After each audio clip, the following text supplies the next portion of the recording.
एक बार की बात है, एक बहुत बड़ा नेता एक साधु के छोटे से आश्रम में गया, क्योंकि उसने बहुत सुना था उस साधु के बारे में और उसके मन में आया कि मैं एक बार जाकर के देखता हूं कि लोग इतनी तारीफ क्यों करते हैं उसकी।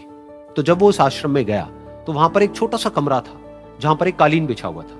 वहां पर कुछ लोग बैठे हुए थे नीचे और साधु जी सामने बैठे हुए थे। कुछ सवाल जवाब चल रहा था। तो जैसे ही वो अंदर गया, वो अकेला नहीं था, उसके साथ में 4 बॉडीगार्ड्स भी थे और उसको ये आदत थी कि जहां पर भी वो जाता था लोग अपनी जगह से खड़े हो जाते थे, उसकी तरफ देखते थे, हाथ जोड़ते थे, अपना सर झुकाते थे। लेकिन यहां पर ऐसा कुछ भी नहीं हुआ। साधु ने उसकी तरफ देखा तक नहीं, क्योंकि वो साधु किसी के सवाल का जवाब दे रहे थे। लेकिन नेता को इस बात पे गुस्सा आ गया।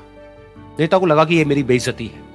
तो उस नेता ने साधु की बात को बीच में ही काटते हुए थोड़ा गुस्से से कहा, मैं आपसे कुछ कहना चाहता हूं। साधु ने उसकी तरफ देखा और बोले, आप थोड़ी देर रुकिए, पहले मैं इनके सवाल का जवाब दे लूं, उसके बाद में मैं आपसे बात करूंगा। तब तक अगर आप चाहें तो आप बैठ सकते हैं। बस साधु का इतना कहने की देर थी। नेता का चेहरा गुस्से से लाल हो गया और फिर उसने अपना सारा गुस्सा उस साधु के ऊपर निकाल दिया। अभी तक वो नेता बहुत ही तमीज से बात कर रहा था, यानी कि आप कह करके बात कर रहा था। अब वो तू तड़ाक पे उतर आया। नेता ने उस साधु को कहा, तुझे पता भी है मैं कौन हूं और तू किससे बात कर रहा है? साधु ने उसकी तरफ देखा और कहा, मुझे इससे कोई फर्क नहीं पड़ता कि आप कौन हैं, लेकिन आप जो कोई भी हैं, अगर आप चाहते हैं कि मैं आपके सवाल का जवाब दूं या आपसे बात करूं तो आपको कुछ देर रुकना होगा। और साधु के ये कहते ही नेता गुस्से से पागल हो गया और वहीं सबके सामने चीखने चिल्लाने लग गया, अब मैं तुझे तेरी असली औकात दिखाऊंगा। तूने मुझसे पंगा लेकर के ठीक नहीं किया है। तुझे पता भी है मैं तेरे बारे में क्या सोचता हूं। साधु ने फिर से उसकी तरफ देखा और बड़े ही प्रेम से कहा कि मुझे इससे कोई फर्क नहीं पड़ता है कि आप मेरे बारे में क्या सोचते हैं।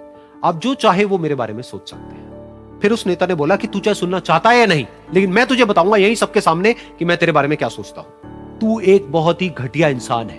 तू कोई साधु नहीं है, तू एक ढोंगी है, पाखंडी है और यहां पर जितने भी लोग बैठे हैं उन सबको बेवकूफ बना रहा है। तेरा बस एक ही मकसद है कि इन लोगों की जेब में जितना भी पैसा है वो सब तेरे पास में आ जाए। तू अपने फायदे के लिए इन लोगों का इस्तेमाल कर रहा है और अब मैं तुझे नहीं छोड़ने वाला। तेरा पर्दाफाश करके रहूंगा पूरी दुनिया के सामने। लेकिन उसके इतना बोलने के बाद भी उस साधु के चेहरे पर हल्की सी मुस्कान बनी ही रही। ये देखकर वो और तिल मिला गया और उसने कहा, अब बहुत हुआ, अब मैं यहां 1 मिनट भी नहीं रुकने वाला। लेकिन अभी भी तेरे पास में मौका है। अगर मुझसे माफी मांगनी है या मुझसे कुछ कहना है तो कह सकता है। इतना सब होने के बाद भी साधु बिल्कुल शांत था और उनके चेहरे पर एक मुस्कान थी। उन्होंने अपनी आंखें बंद कर ली। फिर साधु ने अपनी आंखें खोली, हाथ जोड़े और कहा कि मुझे आपसे कोई गिला शिकवा नहीं है। मेरे मन में आपके लिए कोई भी गलत ख्याल नहीं है। जो भी आपने मेरे बारे में कहा वो आपकी अपनी सोच थी। तो मुझे आप में कोई भी बुराई नजर नहीं आती है। मुझे आप एक बहुत ही भले इंसान लगते हैं। और साधु के इतना कहते ही नेताजी का दिमाग 7वें आसमान पर पहुंच गया। उनके चेहरे पर एक अजीब सी खुशी थी, क्योंकि उस साधु ने वो ही कहा जो बाकी सब लोग उस नेता को कहते हैं। और वो खुशी खुशी उस आश्रम से अपने घर की तरफ चला गया और जा करके अपने पिताजी के साथ में बैठ गया। उसके पिताजी की आंखें बंद थी और वो ध्यान में थे। पूरी जिंदगी उन्होंने सिर्फ लोगों की सेवा करी और बदले में कुछ भी एक्सपेक्ट नहीं किया।